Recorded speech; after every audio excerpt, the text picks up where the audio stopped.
गुना में इस बार आस्था का भव्य संगम देखने को मिलने जा रहा है, जहां 19 जुलाई को तीसरी श्री जगन्नाथ रथ यात्रा पूरे श्रद्धा और उत्साह के साथ निकाली जाएगी। आयोजन को ऐतिहासिक और सुव्यवस्थित बनाने के लिए जय स्तंभ चौराहा स्थित पवन श्री मांगलिक भवन में एक महत्वपूर्ण बैठक आयोजित की गई, जिसमें शहर के प्रबुद्ध जन, सामाजिक संगठन और धर्म प्रेमी बड़ी संख्या में शामिल हुए। आगामी रथ यात्रा की तैयारियों को लेकर हुई इस बैठक में जन सहभागिता, व्यवस्थाओं और सेवा कार्यों की रूपरेखा पर विस्तार से चर्चा की गई। इस्कॉन पदाधिकारियों ने बताया कि पिछले 2 वर्षों की तरह इस वर्ष भी भगवान जगन्नाथ की ये भव्य यात्रा 19 जुलाई को गुना शहर में निकाली जाएगी।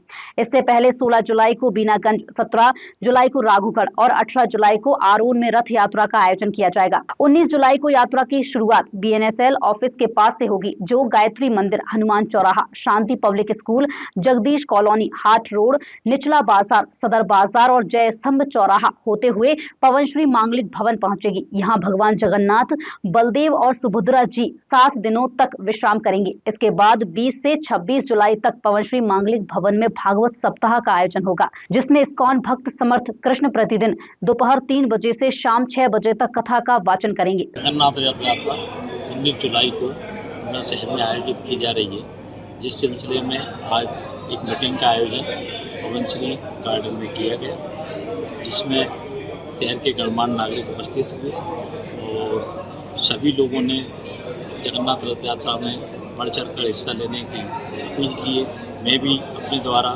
पूरे शहरवासियों से अपील करता हूँ कि अधिक से अधिक संख्या में उपस्थित होकर रथ यात्रा को सफल बनाएं। और एक कमेटी आज निर्धारित की गई है जो इस रथ यात्रा को और भी भव्य रूप में बनाने की पूरी कोशिश करेगी, जिसमें मुख्य रूप से अपने सलूजा जी हैं, राजेश अग्रवाल जी हैं, रघुवंशी जी हैं, मैं खुद प्रदीप मित्तल, आशीष मंगल, नर्मदा शंकर भार्गव और सुभाष चौरसिया जी और रघुवंशी जी, ऐसे 8 लोगों की एक कमेटी बनाई गई है। तो समय समय पर मीटिंग करके, आयोजन करके और इस रथ यात्रा को भव्य रूप प्रदान करेंगे। इस साल जो रथ यात्रा निकल रही है, पिछले 2 साल से बहुत भव्य रथ यात्रा गुना में निकल रही है। तीसरा साल है इस बार। 19 जुलाई 2026 को ये रथ यात्रा निकलेगी गुना में, और गुना ही नहीं, गुना के आसपास के क्षेत्रों में भी इस साल रथ यात्रा निकल रही है। 16 तारीख को ये रथ यात्रा निकलेगी बीनागंज, 17 तारीख को निकलेगी राघोगढ़ में, 18 तारीख को ये निकलेगी आरोन में, और 19 तारीख जो रविवार का दिन है, दोपहर 12:30 बजे से ये रथ यात्रा का शुभारंभ होगा। बीएसएनएल ऑफिस जो टेलीफोन एक्सचेंज है सिसोदिया कॉलोनी में, वहाँ से शुरू होकर के ये पहुँचेगी गायत्री मंदिर, अम्बेडकर चौराहा, वहाँ से शांति पब्लिक स्कूल, जगदीश कॉलोनी, हाट रोड, निचला बाजार, सदर बाजार होते हुए लक्ष्मीगंज से मानस भवन से यह आएगी जय स्तंभ तक। और जय स्तंभ पर जो पवन श्री मांगलिक भवन है, इस पवन श्री मांगलिक भवन में भगवान आकर के विश्राम करेंगे। यहीं पर ही अगले 7 दिन तक भगवान स्थापित रहेंगे। 7 दिन 20 से लेकर के 26 जुलाई तक यहाँ पर भागवत सप्ताह करेंगे। ये भागवत सप्ताह कोई आपके गुना के ही बहुत एक विशेष भक्त हैं, जो अभी इस्कॉन हैदराबाद में सेवा कर रहे हैं। इनका नाम है समर्थ कृष्ण प्रभु, पहले इनका नाम था सुमित विजय वर्गीय। तो वही कथा यहाँ पर कर रहे हैं। 7 दिन शाम को 3 से 6 ये कथा चलेगी। तो आप सभी आए, इस रथ यात्रा में जुड़े।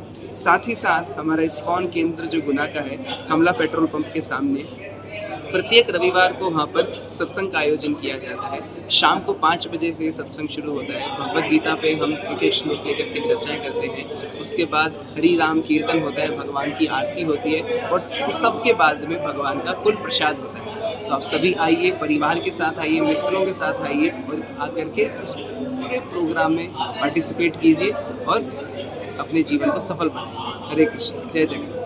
ये विशेष रूप नारद मुनि उस समय पर आए। ऐसी सारी जगहों पे ना नारद मुनि जी एकदम समय पर पहुंच जाते हैं।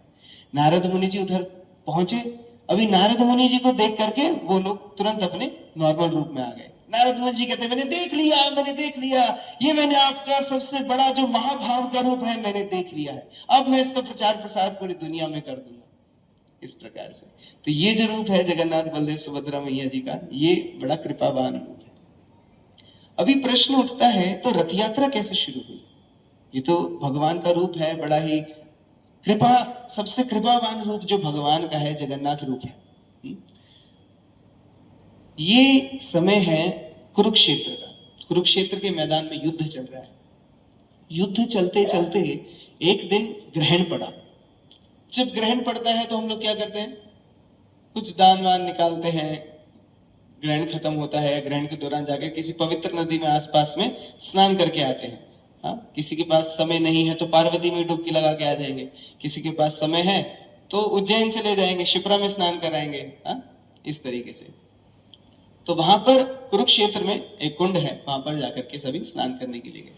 अच्छा, उस दिन वृंदावन से गोपियां, श्रीमती राधा रानी, वो भी सब लोग आए थे कुंड में स्नान करने के लिए, वृंदावन से कुरुक्षेत्र में आए थे। तो वहां पर आकर के देखा भगवान कृष्ण अपनी राजसी पोशाक में है, कवच पहना है, कुंडल पहने हैं, बहुत सारी मालाएं हैं, इस प्रकार से रूप में है, तलवार वगैरह सब लटका रखी है। तो गोपियां देख करके समझ गई तो कृष्ण है। तो गोपियां गई सभी श्रीमती राधा रानी के पास कि हे राधा रानी, देखिए कृष्ण आए हैं। राधा रानी कहते ये मेरे कृष्ण नहीं है, ये तो कोई राजकुमार लग रहे हैं। मेरे कृष्ण तो मोर मुकुट धारण करते हैं, इन्होंने तो पता नहीं किस प्रकार का मुकुट धारण करा हुआ है। श्रद्धा, भक्ति और भव्यता से भरी ये रथ यात्रा इस बार गुना में धार्मिक उत्सव का नया इतिहास रचने जा रही है, जिसकी तैयारियों को अंतिम रूप दिया जा रहा है।